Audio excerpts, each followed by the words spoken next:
Hi, good day everyone. I am Desi Adharyani, your mate in Accounting Research Method class. In this video, I would like to introduce the epistemology and philosophy of science. It is a sad fact of contemporary epistemology and philosophy of science that there is very little substantial interaction between the two fields.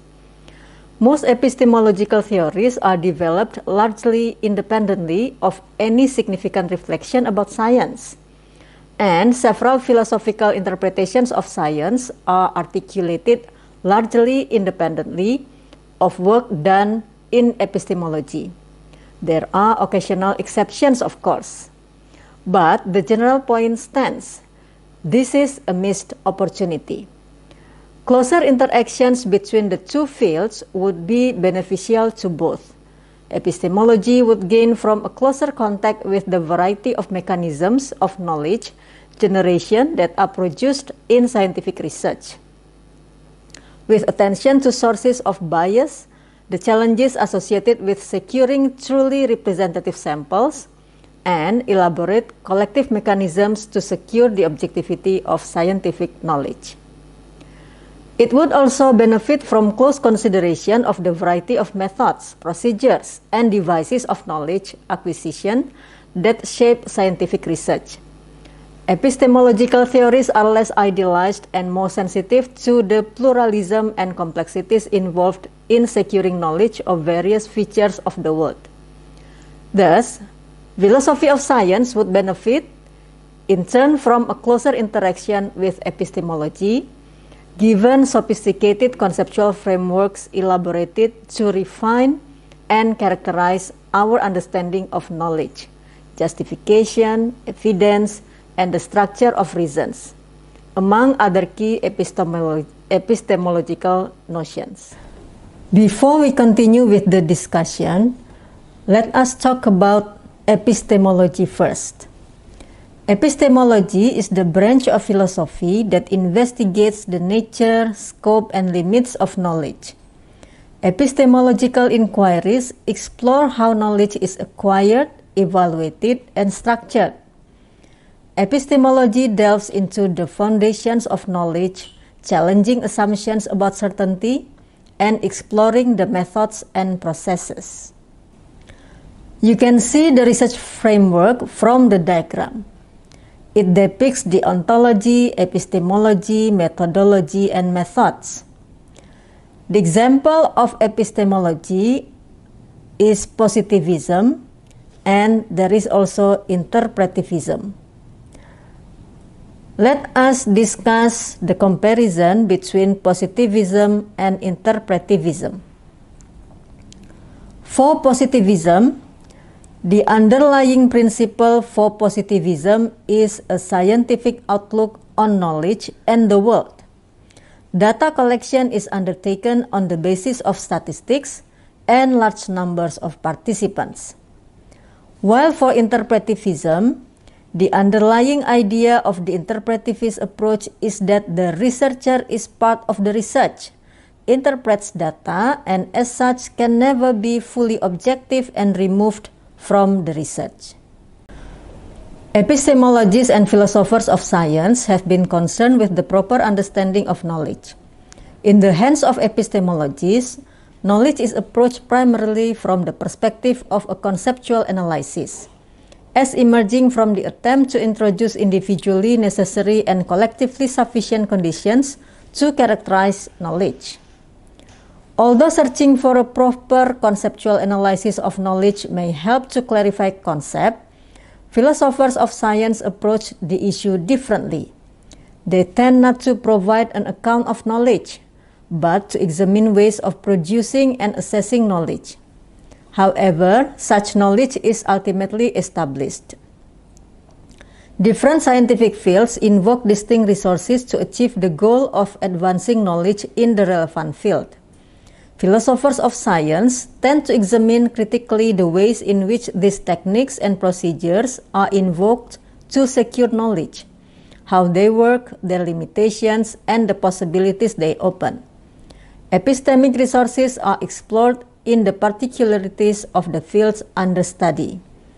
In order to do that, it is not required to have a conceptual analysis of knowledge. It is enough to have an understanding of what is involved in securing, obtaining, and assessing the relevant information in a given domain. The question is a conceptual analysis of knowledge necessary to be able to implement this evaluation? The answer is, it is not. One can assess how information is obtained and assessed in a particular field independently of taking any stand on the success or failure of the project of conceptually analyzing knowledge. We often use concepts whose conceptual analysis are not available and, in many cases, cannot be available given their indefinability. Let's discuss about the science in the business of producing knowledge.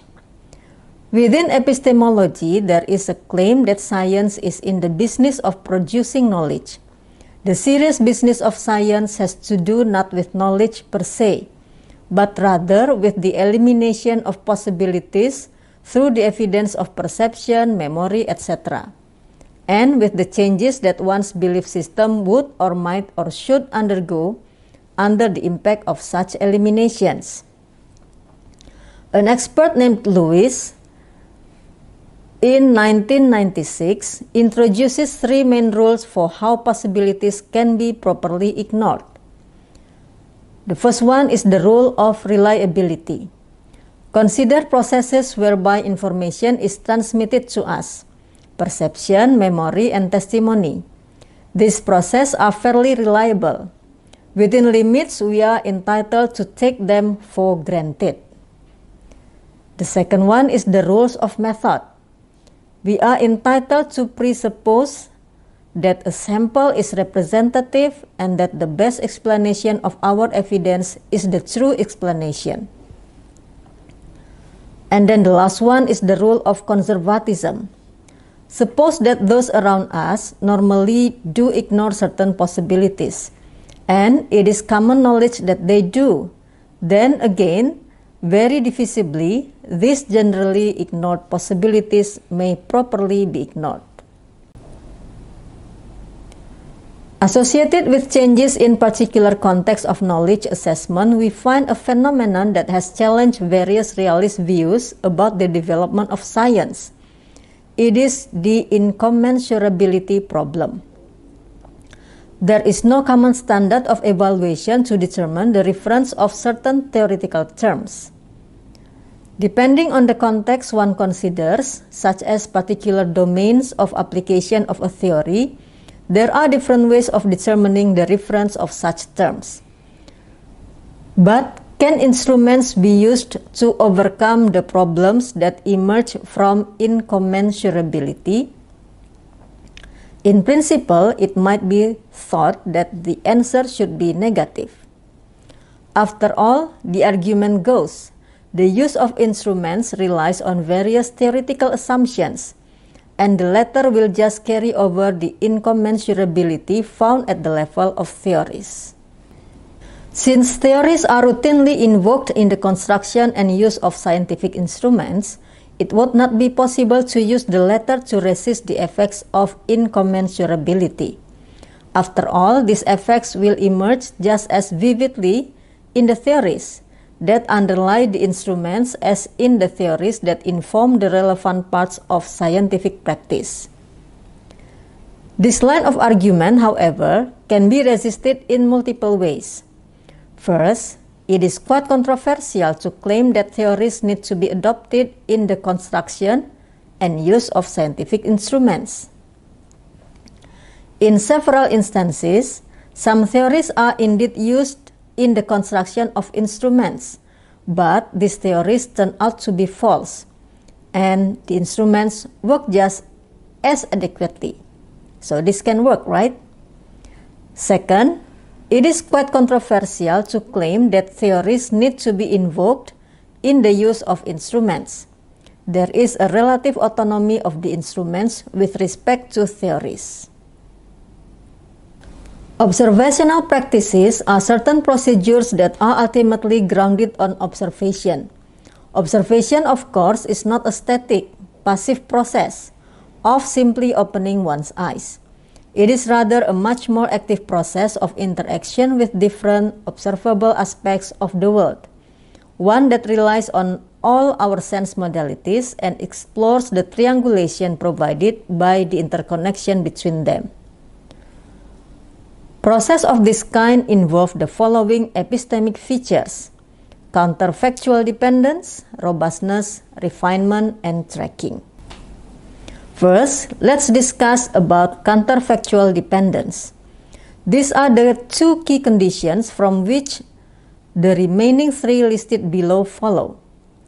First, had the scene before our eyes been different, the image it yields would have been correspondingly different within the sensitivity range of our senses.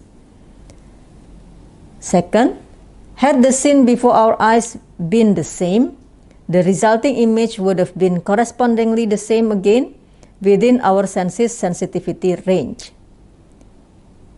Lastly, the images that we form are sensitive to the scenes before us. The particular form this sensitivity takes is expressed in the terms of robustness, refinement, and tracking conditions that are entailed by counterfactual dependence. Robustness. The scene before our eyes produces an image independently of us. There are two related senses of independence here. First, given the sensory faculties we have, the image that will be produced is not of our own making. Second, what we see doesn't depend on our beliefs regarding the scene before us. The two counterfactual dependence conditions apply independently of our beliefs about the objects we experience. Refinement. We can refine the image of what we see, say by getting closer for a better look. As we approach the target object, we compare the resulting images of the object with the previous ones, obtained when the project was seen further away.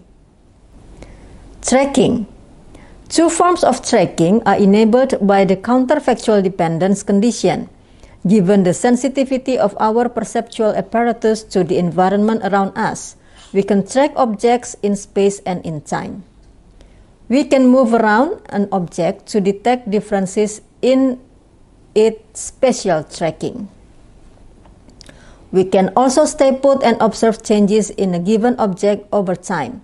This is called temporal tracking. In both cases, the differences in the resulting images allowed for by the invariance in the counterfactual dependence conditions are contrasted and compared. Now we have reached the conclusion. Instruments can provide a common ground between rival theories in their evaluation process for the following reasons. First, as just noted, instruments are relatively theory independent, and thus no theory is favorably supported by an instrument alone. This condition is sufficient to guarantee that instruments yield a common ground in theory assessment. Secondly, instruments can provide a common ground in theory assessment as instruments navigate across theoretical boundaries without disturbing the theories involved. This doesn't mean that theories play no role in the practice with this instrument. It just means that different users will engage with different theories depending on the application at hand. As a result, also in this sense, instruments yield a common ground in theory evaluation. In this slide, you can see several further readings that I suggest you to read so that you can comprehend your understanding. That is all the discussion for today's session. Hope they are all informative and useful for your research. See you in other occasion. Goodbye.